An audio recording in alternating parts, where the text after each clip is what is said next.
We all looking good? Yeah. We're all looking good? Ross, would you like to introduce this, the fifth podcast by the Lead Farmers? It's the fifth podcast. I've been in. Interesting choice of musical theme, because I believe this man is American, and he's our guest on this fifth podcast. That was the intro, by the way. I've been in 4.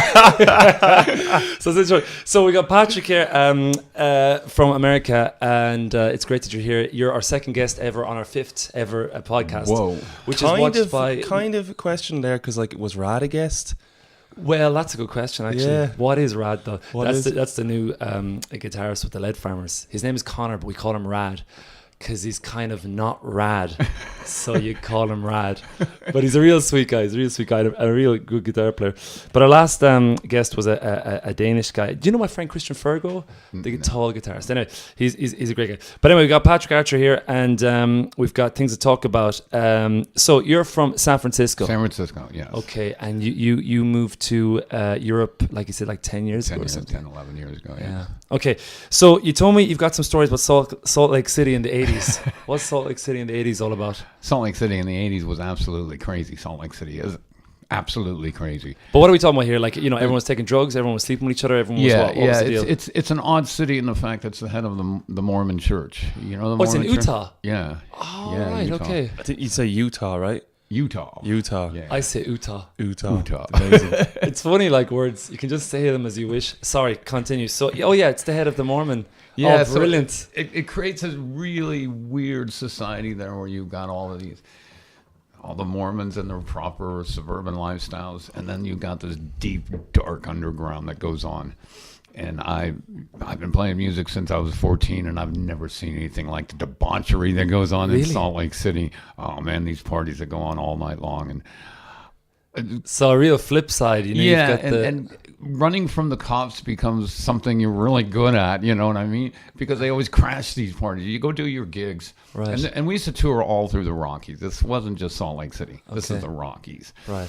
And the Mormons are all over the place. Nothing against the Mormons. They're fine people, But it's just two different societies living amongst each other that never interact. Okay. And the debauchery is amazing. And go to gigs, everybody wants you go do your gig, everybody wants the band to come to their party. Okay, right. So they're offering you everything. Come to our party. And okay, we got this, but the people offering you to come to their party, they're not Mormons. They're part of this underground scene. Yeah, they're and part would of the you underground. call this underground scene like a bunch of hippies or something, or what would you call these type of people? A bunch of people that drink too much, too many drugs, sex all over the place. Okay. If you want that kind of holiday, go tour the Rocky Mountains. All right. I believe Jensen just moved there, by the way. Did she? Oh, you know somebody that just we moved? we have a good friend, Jensen, if you're listening. She just moved to the Rockies with her boyfriend, so I think she'll just be having sex with him. But there's options. Who knows what's happening. But okay, so that was Salt Lake City. The Mormons.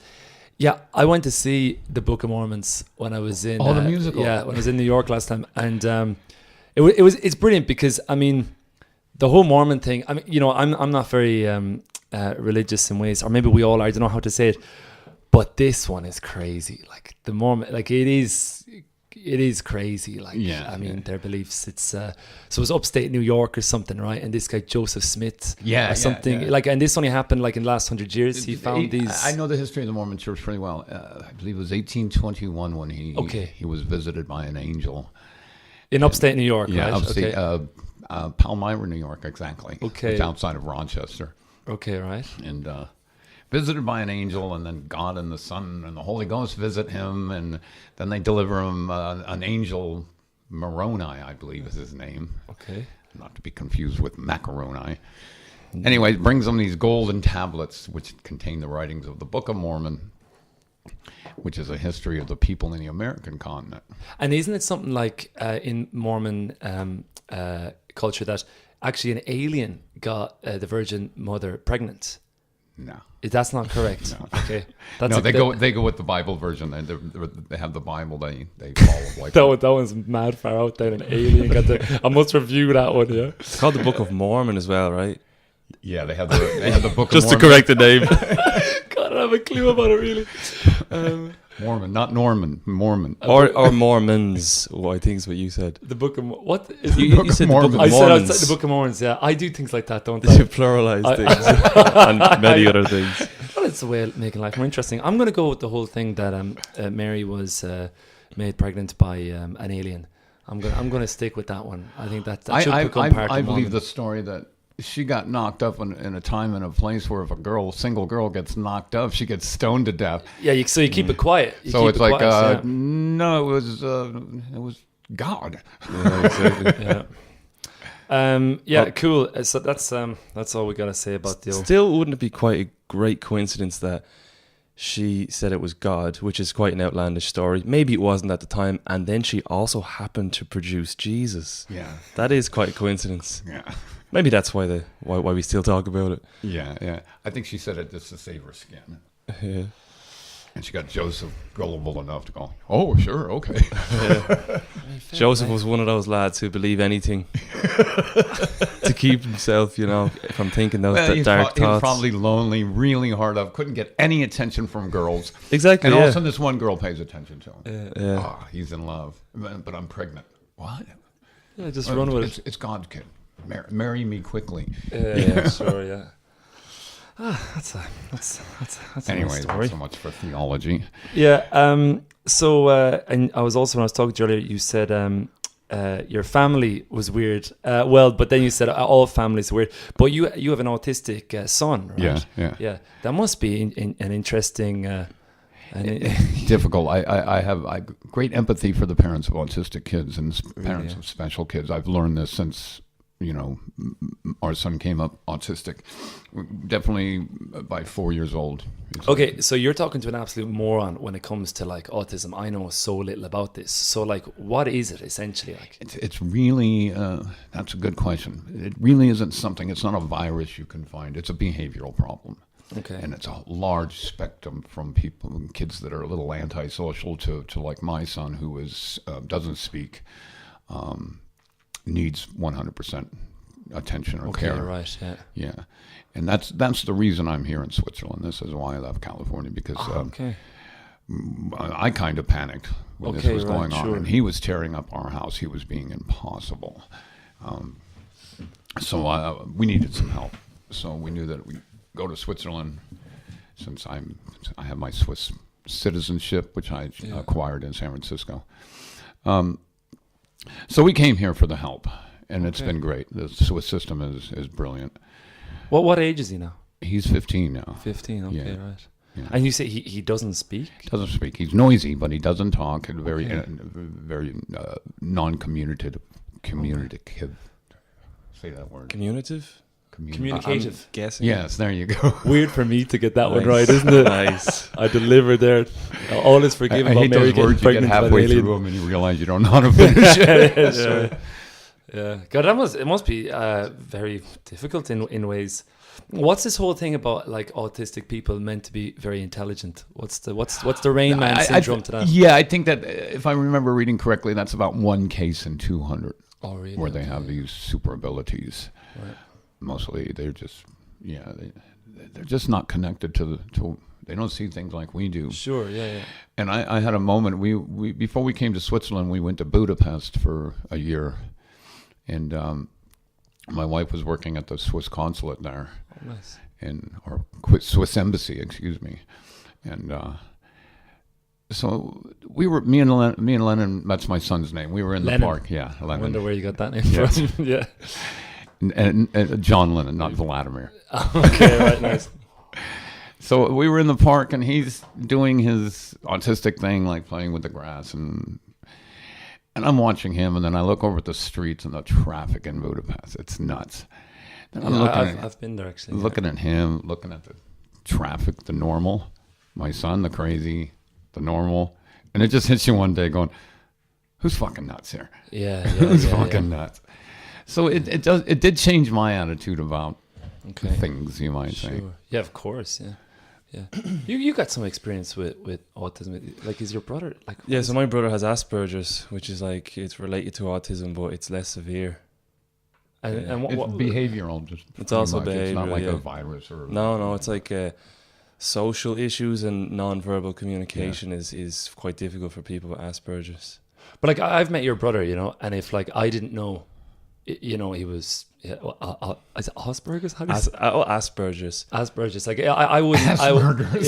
It's I Asperger's. didn't remember that. But I wouldn't have known, Russ. You know what I mean? Well, you're weird too, Dougie. Yeah, So- I might have a case of Asperger's going on or Yeah, something you like might. Because it's in my family, and I kind of recognize it in you too. So that. Yeah, I'm getting diagnosed here by two people who know what they're talking about. yeah, but Well, I think as a musician, you have to have some attributes of autism, and the fact that we can sit down and play a guitar for hours and hours on end. But is that an aspect of autism, or is that just? I mean, autistic children commonly have repetitive behaviors. Okay. Like my son went through a while where he'd just tear papers. You give him a stack of papers. But so then, can you be like a little bit autistic? Is I think they're definitely mild cases. Also, you can have like it is a spectrum. It can be from yeah. just socially awkward to socially incapable. right? Yeah. And like, when did people start to use this word autism and go, right?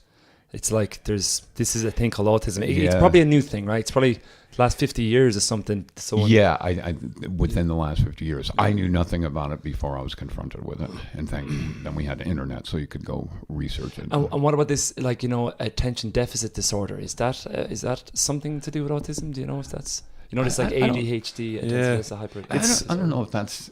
I have my doubts about that diagnosis. Yeah, if it's even a thing. I mean, we used to call it daydreaming when we'd go to school and Yeah, stare out the yeah. window. It was normal. Yeah, You know, I passed school. I don't know. I must have learned this stuff, you know, because I spent my childhood looking out the school window. I can imagine if I was now a 4 or 5 year old, I would have probably been diagnosed with something like that. Yeah, me too. I mean, I was nuts They'd be- in class. And I then believe they'd I was give nuts then in they'd class. be giving you Ritalin speed. Yeah. They'd They'd be giving you something. Like, it's mental. Yeah. So that's not good. Yeah. But your brother, just to confirm, he speaks, he talks, he he's does an talk, he intelligent does man. speak. Yeah. Is he going to school, public school? Yeah, he goes to normal school. Like so we the family realized it around the same age, also 4 or 5. Was going to counselors or he was getting diagnosed and whatever. And it was the worry was when he goes to secondary school, high school, that the real troubles would kick in, because that's when you really start becoming social as a human. You know, around the teenage years, puberty, and all that. So he didn't have a great time in school, but then, like you also said, I didn't have a great time, and his time sounded very similar to mine. But his thing is he's kind of brutally honest, but for lack of trying, like, or without trying. Like he's trying to get. The funny story is he's 18 now, and when me and my sister were 18, he's younger than the two of us. We were getting jobs, and you know, you give your CV into like supermarkets and whatever local shops, and they ask you questions like, "And do you see yourself, you know, being able to do this time at the night for several weeks, or could you see yourself, you know, doing that like typical menial job or whatever?" And like, you know, you have to kind of lie and say, "Of course, yeah, I could." My skills adapt. I could adapt my skills greatly to that particular task, you know. And then they say, What did you "Great." come up with? He's too honest, and he didn't get the job, and. And he's like, "Well, I'm not particularly interested in packing toilet rolls on shelves." the honesty, you know. Oh, that's brilliant. So you have to I'm like not teach. You particularly interested. have to teach him to kind of like, you know, bend people's arms or The fine art of bullshit. bullshit. God. So he's a real sweetheart, you know what I mean? And that kind of got him by in life because he's quite likable. So because there are some people, actually, I know a few as well, who have Asperger's, who don't have the likable trait, and they get into real issues because it's already difficult, and then they're dealing with a difficult person aside of the Asperger's, if you can imagine that. Oh God, yeah. So he kind of got a little bonus in that. He's a good lad, I suppose. Yeah. Obviously, not everyone likes him and that, but people can see through his social awkwardness and that he's a good man. And he's into like gaming and computers and stuff, you know. Yeah. Like I was gonna say, you were asking about, you know, autism, Asperger's, and this kind of Rain Man syndrome.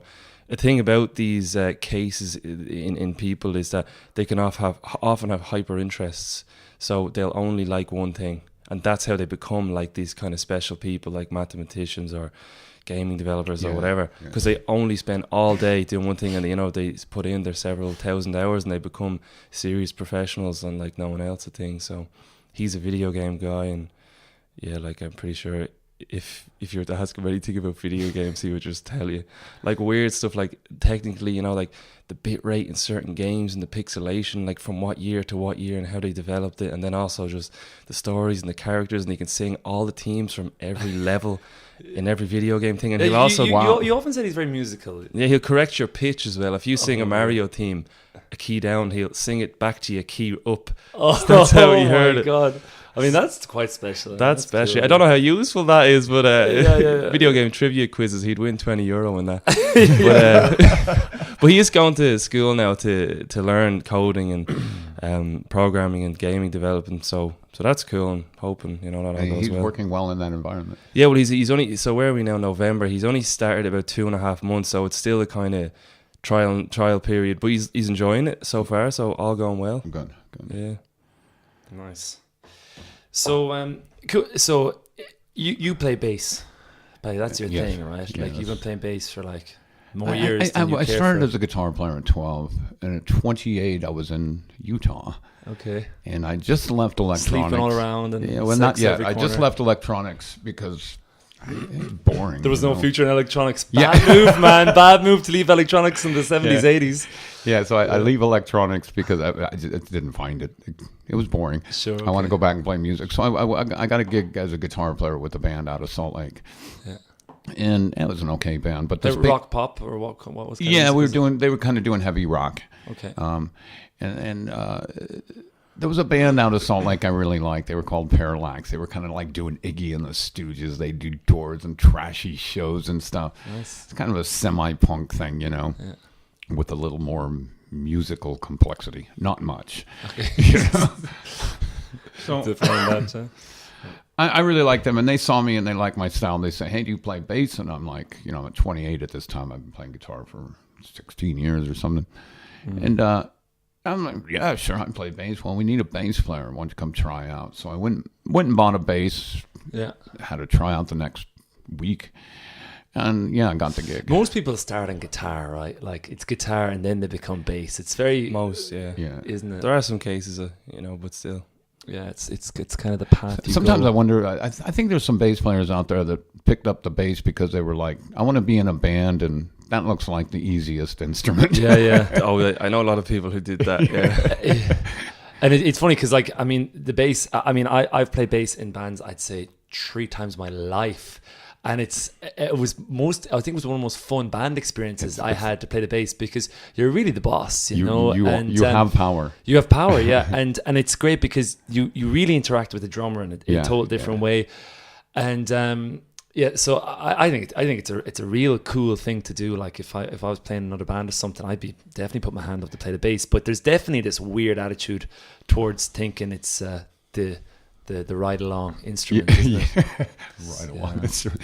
Yeah, and it was great fun. I loved switching to bass, and because it is, you do have that sense of power. Yeah, and you and the drummer know that without you two, the band would suck. Yeah. So you also write your own music, right? You're I suppose a singer songwriter, but like I've been writing music since 15, 16, just something to do, kind of. Yeah. Tell us about how you write music, and you know, because recently you recorded something, you've got something new coming out. Tell us about your process with that. Let's see what happens. I usually just I'm kind of always writing when an idea floats into my head. Just kind of develop. First of all, get some idea, and then grab a guitar. And in very low key environments, I really don't sit in my writing zone. I usually have a guitar with me every place I go. Yeah. So hanging out and stuff, things start coming together, and get a little chord structure and a melody idea. Then I'm ready to hit the recording equipment. I go home to my home studio. Start with the chord change, a little melody on there, and then start working with MIDI drums. I'll use MIDI drums just to get that groove down. Okay. Yeah. And then throw the bass and everything. And so what I did on this CD, I worked all the guitars, vocals, bass, and horns, keys, anything else I wanted. I work them in my home studio. Get all those done, then I take the drums out, give them to my drummer, learn this song.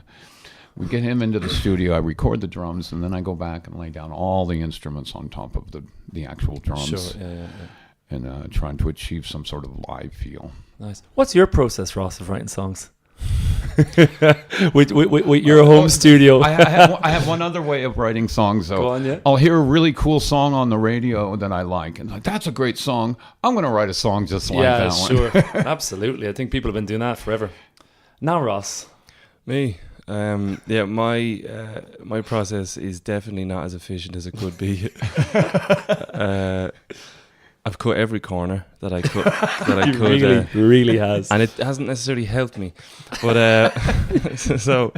well, I'll start with how I record, and then I'll maybe get back. So I have this little thing. It's kind of like that big, whatever. It's like the size of a hand. No? The size of a hand, yeah. And it's an 8-track digital recorder, and it's obviously it's modern enough in that it's so small and compact, but it's quite old school in that. What you record, you just have to put it down, and you can't manipulate it in any way.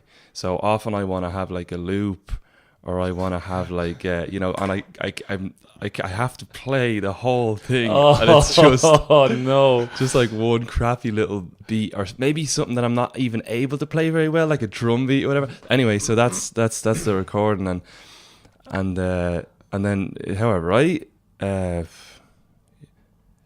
It's weird. I have this problem actually, that when I'm not thinking, like just jamming, like kind of, let's say I'm holding the guitar walking around or just singing it on the street or something, I feel I'm making my best music then. And when I sit down to write, I think about it and I make this kind of average thing. I'm too strict and I'm listening to myself too critically, instead of just letting what I do come out, you know what I mean? So I can imagine I'd love to have this hovering microphone around me 24/7, and for it to edit all the best things I do, and then I'd have a fucking sweet album. So anyway, that's a bit of my process. I just recently read a book called The Organized Mind, and it's what's the name of that? The Organized Mind. Okay. It's a lot of neurology and psychology, and it talks about the creative process this way. And this happens to all creative people. You sit down in your workstation and nothing. I'm going to write right now. The ideas don't come. The ideas come when your mind is in the wandering mode. When you're in the task mode, I'm going to sit down and do this. You can't write then. You need to have your mind in the mind-wandering mode. That's when these ideas come. I remember John Cleese from Monty Python, he said about inspiration that he finds it from boredom. Yeah. And he says he needs to be able to put himself into a state of boredom before he can go, okay, what'll I do? You know what I mean? So maybe it's a bit like you need to be, and also IBM, I think in the 80s, they did this thing where for the creative software writers or whatever, they had no deadlines. Because they realized, smart as they were, they realized that if you give deadlines to these computer developers, they're not being so creative. You need to give them the aspect of play in order for creation. Yeah, get into that mind wandering mode. That's where creativity is. When you're in the task mode.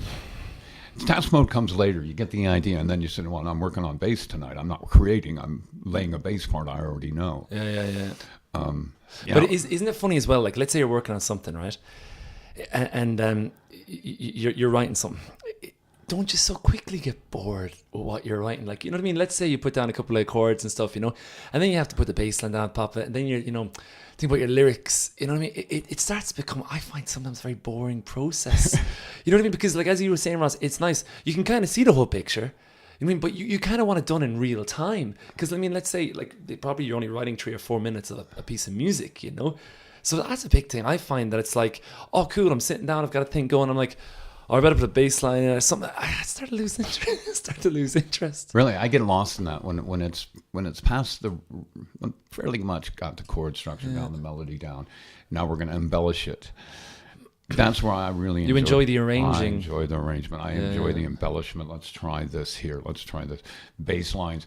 It's great when you got a little chord progression and a melody, and then you're working with the drums and the groove. Let's explore the bass part. Let's explore these parts.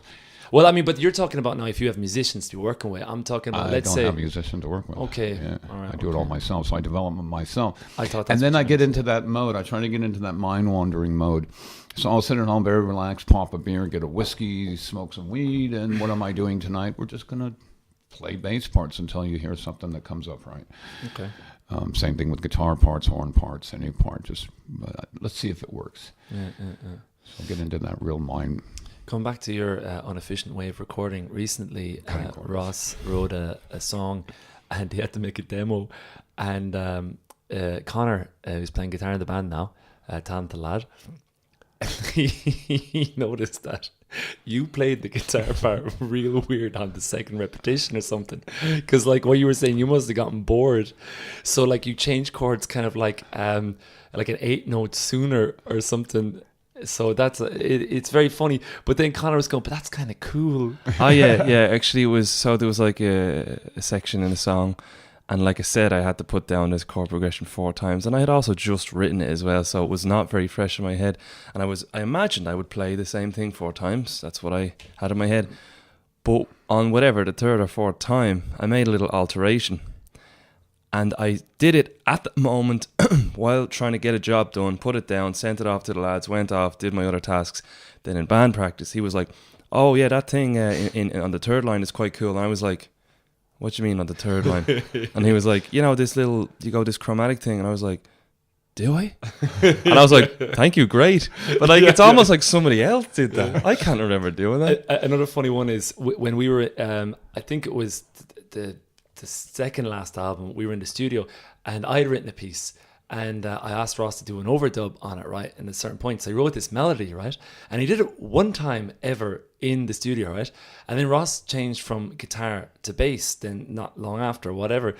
But since then, there's been about 4 different guitar players, right, playing that line that literally, it came out of the 20 seconds of Ross, would he put something down on top of a press record, he put it down. We didn't even think about it afterwards in the editing. We're like, we're going to leave that there. And every time we play a gig, I look over at Ross and go, man, that is so funny, because it's such an organic thing to have happen. And so many guitar players, they played it, Paddy, and they thought, oh, you know, well, they probably thought I wrote it, actually. They probably thought I wrote that line. But it's kind of funny because they're playing it thinking, oh, you know, this was written, but it was literally just jammed out. And it's a nice line. And they were like, it's in a, I think it's, well, there's a couple of times that has happened, but there's one in 5/4, which is an unusual meter in music. And they're like, there must be like the amount of time, like you said, I put into it compared to the rest of the world. If you add up those other guitars, that is quite funny. Yeah. And there's one case of that where one of the lines is quite tricky. You know that thing, well, whatever, where it is. And especially when the gigs are going like well and you're pushing the tempo, and the guitarists are in the corner struggling over that tricky thing that I wrote and that you're pushing the tempo of, and I'm looking over and I'm like, wow, the struggle that I have caused. Well, it's kind of like our baby. Yeah, I know. Me and you got together and made this baby called Struggle. And we've given it to all these guitar players, and they're concentrating and they can't look up or groove because it's really like, oh, it's very funny. Got to pay attention for this part. Yeah. Totally. What about lyrics? When you guys lyrics, and what are your feelings on lyrics? I don't spend a lot of time and thought on lyrics. I have no problem writing 2 verses and repeating them. Okay, right, okay. I like the old Beatles songs. When you listen to them, their songs are actually like about 8 lines, a minute long. Yeah, and okay. Just repeat it, and do bridge, repeat the song. Yeah, I don't spend a lot of time with lyrics. Okay, right. So it's more music first. Yeah, it's not that lyrics are not important. I just like to let them come. Yeah. You just sit down and close enough, refine them while you're working. What about yourself, Ross? My process has changed over the last couple of years. So I've been writing songs. My story kind of sounds like yours, actually. I started guitar at 12, and then I'm 28 now, and I'm playing bass now in a band. And you know what I mean? I was playing guitar. You're just missing a few Mormons, and you're literally Patrick. I need to head over to Salt Lake City to complete the picture. But he was never seen again. Yeah, Jesus. But so, what am I saying? And then regarding lyrics, I often do what you do as well, where like I'd write a verse and a chorus, and then verse 2, sometimes I'm really tempted to sing the same verse that I just sang, and I'm like, fuck it though, that's I can't be doing that. I definitely do it sometimes. But what I used to do, I've been writing songs as long as I've been playing music, even before I could play music. But I used to think a lot about my lyrics, and I used to try and fit them in and make them while playing. So I was doing that for about, I don't know, 12, 15 years. But in the last couple of years, what I've done is just wrote down thoughts or a story or something. I've just written them down, not thought about rhythm, not thought about melodies or songs or anything. And then when the song is done, like the music and the melody and whatever, or just the music, not the melody, the vocal melody, I'll play the song and look at the words and kind of jam them. Like just kind of like riff them, jam them, freestyle, improvise, and then that's what I'll do these days. And it's quite. I actually get my favorite results when I do that compared to the old thing. Yeah, sometimes there's a topic I want to tackle in music. Sometimes I start with that. It's a topic, and that's what I will work the lyrics on those more because I want to cover this topic. You know. So sometimes the lyrics are more important to me. Sometimes do you have any favorite lyricist, like any artist that actually writes lyrics and you're like, this one makes sense, like a Bob Dylan or something like this? Or? Of course, Bob Dylan. I thought John Lennon was always brilliant. Some of his work was fantastic. The White Album, his poetry excels. There's so many good ones. Nothing comes to mind because I'm constantly, I like to spend about 30, 45 minutes a day listening to music, new musics too. I like to use YouTube for that because they suggest things. It does, Sometimes things you don't even want to see. And it's, they don't come to mind now, but I listen to music and I'll say, those lyrics are beautiful. You know, this is poetry, but I can't recall any right now. Okay, yeah. What about yourself? I'll throw it back to you. Lyrically, let me see. I suppose I'm thinking about, like, I love Tom Waits, but he's a funny guy with lyrics because, you know, sometimes his lyrics can be quite bland and sometimes it can be outrageous. What's he building in there? You know, like this song, and that's crazy. I like what's his name? Your man Murphy from LCD Sound System. Oh yeah, he writes but sometimes he it's almost like a rap. Like it's almost like he's taken off. I like this very much. So who else do I like writing lyrics? Well, I mean Bob Dylan. I mean I love Bob Dylan. Actually, recently I started listening to Neil Young again, who I'm a big fan Neil of. Young. And he's a great man to put down a simple, like using the English language simply, but you know, like you could find half of one of his sentences in a Katy Perry song, but not the other half. You know what I mean? He's using simple English, but it's very beautiful. Like, so I think he's a fine example of a man using it simply, getting a lovely message across, but writing it really well. Yeah, so there are a couple. Yeah, you like that lyric from Old Man? Yeah, Old Man, what a song. Yeah. But what, you know? That what is it? It's about Old Man. Take a look at my life. And I'm like 24, and I'm so much more. Oh yeah, it doesn't mean that much to me to mean that much to you. I've been first and last. Funny how the time goes past. I'm all alone at last. Run home to you. But the one actually I was thinking about recently was "Don't Let It Get You Down." I'm going to actually look at this and don't let the Beatles bring you down. No, don't let it bring you down. Sorry, I said it wrong. Fantastic song. It's absolutely fantastic, isn't it? And it's the second verse. Because this I'll read out to you. This is a perfect example of like it's mad simple English, like anyone can understand this, but it's just so great. So it's blind man running through the light of the night with an answer in his hand. Come on down to the river of sight and you can really understand. Red lights flashing through the window in the rain. Can you hear the sirens moan? White cane lying in a gutter in the lane if you're walking home alone. And I mean, it's very basic, you know, but the imagery, blind man running through the light of the night, you know, already boom, whatever, you got something there with an answer in his hand. What the hell are you talking about? He's got something to proclaim. Coming down to the river of sight, you know, relating to the blind guy, so you can really understand because he's got the answer, he's understanding thing. And then red lights flashing through the window in the rain, you can see like an ambulance or something, you know, coming on a scene, you know, kind of like Blade Runner-esque or something at the moment coming into your mind. Can you hear the sirens moan, like moaning sirens because of the negativity? White cane lying in the gutter in the lane. I mean, maybe he's talking about the old man who had the cane, it's laying in the gutter lane, you know, it's you could write a whole thesis on why, but it's simple, you know. I think the great lyrics do that. They bring the images. It's like reading a great book. They build the pictures in your mind. Absolutely. And with music, I mean, all through my life, we've all had those songs that at that time and place just make us feel better. That song was like, you almost feel like it was written to you. Yeah. Because it's matching your state of mind at that time, your situation, whatever. That's the great lyrics. Yeah. And what yourself, Ross? Some favorite lyricists or lyrics? I'm actually a real fanboy for love lyrics. Yeah, sure. I love just singing about. I've been listening to some good love songs lately. Temptations, just my imagination. Okay.